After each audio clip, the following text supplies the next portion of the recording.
Il y a 50 ans de cela, 88 héroïnomanes sur 100 sont parvenus à arrêter l'héroïne du jour au lendemain, et tout cela sans aucune cure. Pour mettre un peu cette information en perspective, il faut savoir qu'aujourd'hui, 90% des personnes qui partent en cure de désintoxication pour un sevrage à l'héroïne rechutent. Sans le savoir, ces 80 personnes qui sont parvenues à arrêter l'héroïne du jour au lendemain ont mis en place dans leur vie quelque chose de décisif, que vous allez découvrir dans cette vidéo. Si eux sont parvenus à arrêter l'héroïne, croyez-moi, vous pourrez arrêter vos mauvaises habitudes. Et tout cela sans motivation. Bonjour à tous, c'est Timothée.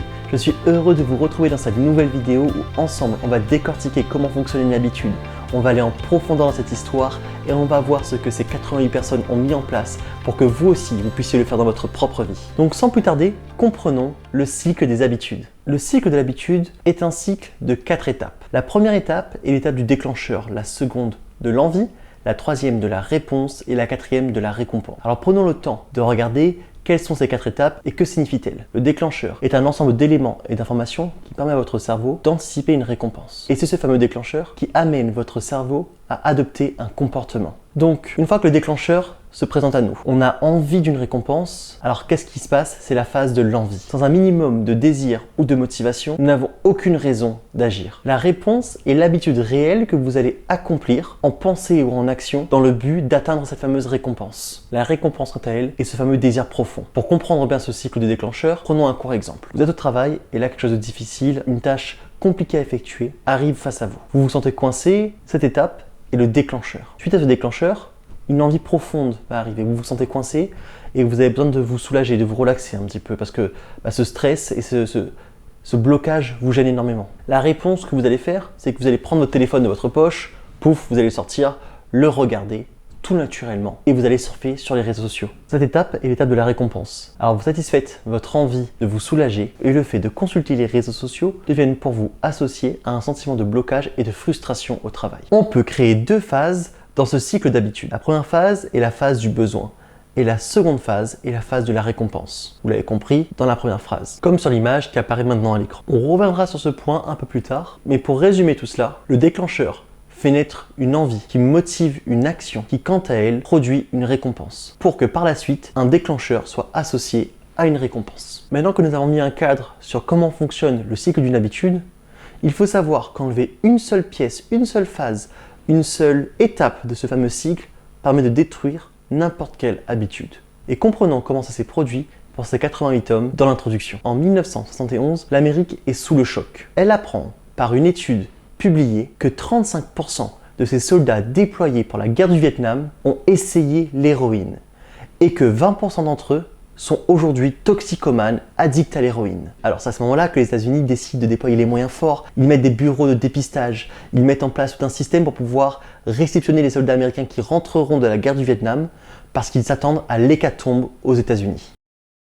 À leur retour, à la grande surprise des États-Unis, 5% des toxicomanes sont retombés dans l'héroïne 1 an après leur retour et seulement 12% d'entre eux sont retombés dans l'héroïne 3 ans après leur retour. Autrement dit, en simplifiant les chiffres, il y a 8 soldats américains sur 2 qui n'ont plus jamais retouché à l'héroïne sans aucune cure. Il faut savoir que par la suite, la personne qui avait publié cette étude a appris énormément sur l'héroïne et qu'à l'époque, on pensait que l'héroïne était une drogue permanente et irréversible. C'est-à-dire qu'à la première dose, il est impossible pour nous d'arrêter. Mais qu'est-ce qui fait que ces soldats américains ont réussi à arrêter la drogue la plus dure du monde sans aucune cure, alors que toi et moi, vous et moi, on a énormément de mal à se priver d'un morceau de chocolat ou 5 minutes de TikTok? C'est alors que le chercheur a compris qu'on pouvait arrêter l'une des addictions les plus puissantes, qui est l'héroïne, si l'on changeait radicalement d'environnement. Il faut comprendre que ces soldats américains étaient initialement dans un état de stress intense, de traumatisme par rapport à la guerre. Leurs compagnons, camarades, consommaient également de l'héroïne. L'héroïne était pas chère et ils avaient une accessibilité facile. Dès lors où ces soldats américains sont rentrés chez eux, qu'est-ce qui s'est passé? Pour avoir leurs compagnons qui étaient également consommateurs d'héroïne, il fallait faire 200, 300, 400 km. Ce qu'il faut comprendre, c'est que tout de suite, on les a coupés d'un entourage. On les a coupés d'une accessibilité facile. On les a remis dans un contexte de paix que la plupart des pays occidentaux ont la joie de connaître. Donc tous ces éléments jouaient énormément sur la partie déclencheur et envie, la phase de l'envie. C'est alors que ce chercheur a compris une chose extrêmement intéressante, c'est que l'environnement surpasse la motivation. Nous aurons besoin d'une motivation extrêmement forte et puissante, dès lors où notre environnement sera insuffisant. Bien souvent, on peut voir certaines personnes comme des personnes qui ont réussi à succès avec une discipline d'enfer, mais ce que nous ne voyons pas, c'est que ces fameuses personnes ont réussi à mettre en place un environnement où elles ont le moins à utiliser leur motivation et leur maîtrise de soi. C'est pour cette raison qu'elles paraissent beaucoup plus disciplinées que nous. Alors, dès lors où nous avons de la motivation, de l'envie, de l'énergie, nous ne devons pas déployer nos efforts pour pouvoir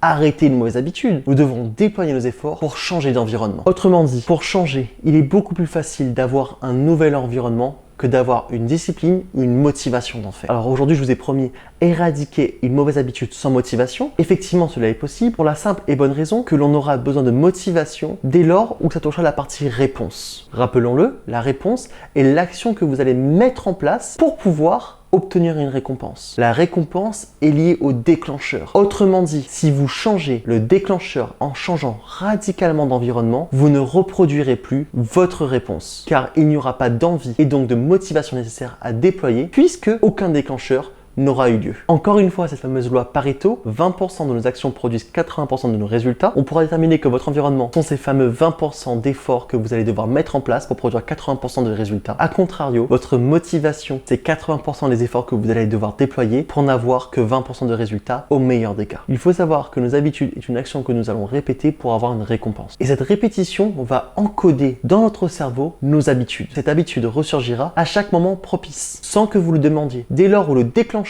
est présent, l'habitude se reproduira. C'est la raison pour laquelle certaines personnes qui veulent arrêter des habitudes néfastes finissent par s'engouffrer dans ces mauvaises habitudes. Imaginons une personne pour qui la nourriture a été encodée dans son cerveau comme récompense associée à une consolation. Si je veux aujourd'hui diminuer ma quantité de nourriture ingurgitée parce que je me trouve gros, je me dénigre, j'ai besoin d'être consolé. Et qui de mieux pour me consoler que mon meilleur ami, la bouffe? On voit que cette habitude a un cycle que l'on appelle autocatalytique. Ce que l'on doit faire, c'est comprendre les récompenses qui sont associées au déclencheur. Alors, comment arrêter les mauvaises habitudes? Voyons-le ensemble sans plus tarder. Pour arrêter une mauvaise habitude, il faudra rendre le déclencheur invisible, l'envie non attractive, la réponse difficile et la récompense insuffisante. Alors, au lieu de dépenser votre motivation et votre énergie à modifier vos réponses, voyons ensemble comment dépenser votre énergie à modifier vos déclencheurs. Voici 5 conseils pratiques pour pouvoir changer d'environnement et connaître la même transformation que ces fameux soldats américains. Par souci de compréhension, avec les conseils pratiques que je vous donnerai, je me permettrai d'illustrer avec 3 addictions fortes.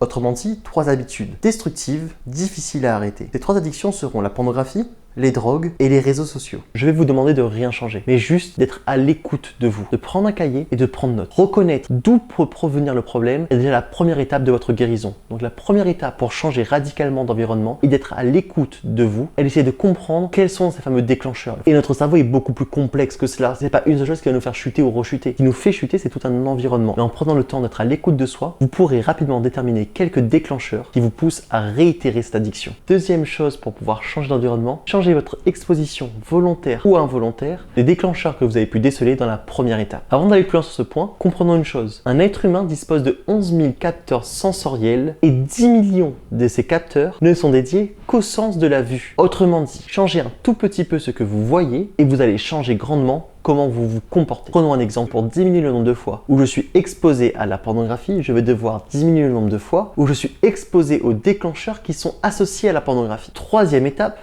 créer une friction naturelle qui vous démotivera à agir. Par exemple, j'ai l'habitude de travailler avec mon téléphone à côté de moi. Donc à chaque fois que je vais sentir un blocage, je vais récupérer mon téléphone et je vais consommer 5 à 10 minutes de réseaux sociaux. Maintenant, en prenant mon téléphone et en le mettant dans une autre pièce que la pièce où je travaille, je vais consommer automatiquement 1 heure, 2 heures de réseaux sociaux de moins par jour. En créant la friction à mes habitudes, je parviendrai à arrêter les mauvaises habitudes ciblées. Quatrième point, quand cela est possible, changez d'environnement. Quand cela n'est pas possible, redéfinissez-le ou réorganisez-le. Alors pour cet exemple, je vais considérer que l'espace numérique est un espace. Réorganisez votre environnement. Cela peut se faire en déplaçant votre ordinateur de votre chambre à votre salon, en vous disant que vous n'utilisez votre ordinateur que dans le salon. Ou alors, vous utilisez les réseaux sociaux que lorsque vous êtes en public. Vous pouvez déterminer également que votre salle à coucher ne sera plus un lieu dédié à vos téléphones. En faisant cela et en prenant le temps de réfléchir pour réorganiser votre environnement, vous pourrez radicalement tout changer. Des études démontrent qu'il est beaucoup plus facile d'entamer de nouvelles habitudes dans un nouvel environnement que dans un environnement déjà existant. Parce que l'environnement déjà existant est lié à des déclencheurs déclencheur présent et donc demande un effort beaucoup plus considérable pour pouvoir le modifier qu'un nouvel environnement. À savoir que notre cerveau ne distingue pas un nouvel environnement et la réorganisation d'un environnement déjà présent. Le simple fait de changer les meubles, de changer les affiches, de changer les endroits où votre ordinateur est, vous serez en mesure de prendre de nouvelles habitudes. Le cinquième et dernier point sur lequel on peut travailler est notre entourage. Et une phrase me vient à l'esprit, c'est cette phrase qui dit que nous sommes la moyenne des 5 personnes que nous fréquentons le plus. Votre entourage est crucial. Certaines personnes de votre entourage vous empêchera de réaliser vos rêves, vous empêchera d'avancer et d'évoluer. Pour cela, couper votre entourage peut être primordial. Effectivement, ça peut coûter énormément au début, mais ça peut changer votre vie. Il y a des actions qui demandent beaucoup plus d'efforts initialement, mais une fois celles-ci faites, cela peut changer drastiquement la trajectoire de votre vie. Pensez à ces soldats qui étaient entre eux et qui consommaient de l'héroïne entre eux quand ils voyaient leur ami faire. Qu'est-ce qui se produisait? Ils consommaient eux aussi de l'héroïne. Et bien souvent, c'est beaucoup plus facile de commencer une première clope avec un ami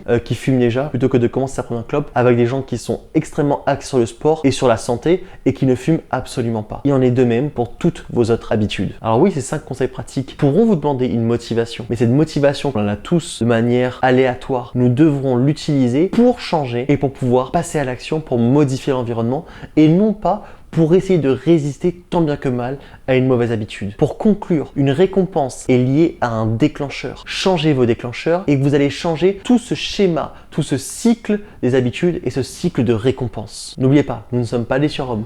Nos habitudes sont encodées en nous. Mettez-vous dans un environnement propice et de mauvaises habitudes naîtront. Créez l'environnement parfait pour que de bonnes habitudes puissent naître. Ce que vous voulez voir dans votre vie, vous devez créer l'environnement pour que cela se manifeste. J'espère que la vidéo vous a plu. N'hésitez pas à éclater le pouce bleu, à vous abonner, à mettre un commentaire en me disant quel type d'habitude vous aimeriez supprimer et ensemble changeons de vie pour que demain soit bien mieux qu'hier.